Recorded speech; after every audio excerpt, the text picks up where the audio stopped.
Hello, in this video I'm going to show you how to create your own haptic pattern on the iPhone. So there's a feature on the iPhones that you can create your own haptic pattern. What is a haptic pattern? This is the pattern of a vibration that comes when someone calls you, when you get a text message, and so on and so on. So if you want to do this, go to the settings.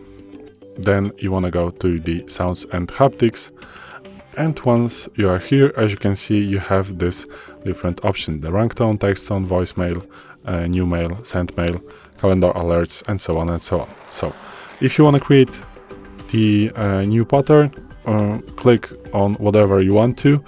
I'm going to click on the ringtone, but also if you, as you can see, you can go to the haptics then, and then on the bottom you're going to find create new vibration.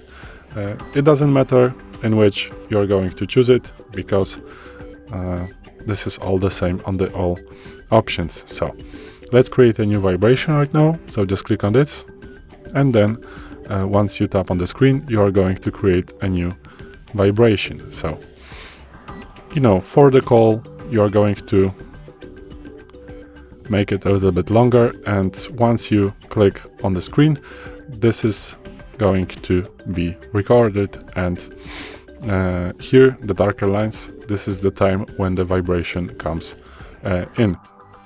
So after creating a new vibration, also let me just record it again. You can make it a little bit shorter, for example something like this, and this is going to be your pattern.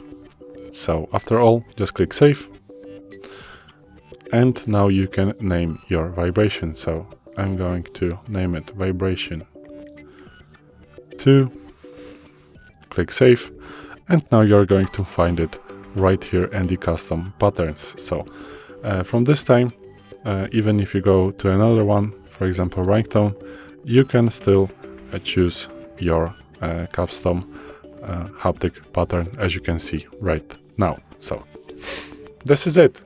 Thanks for watching. I hope this video helped you. If it did, please leave a like and consider to subscribe to our channel. Bye.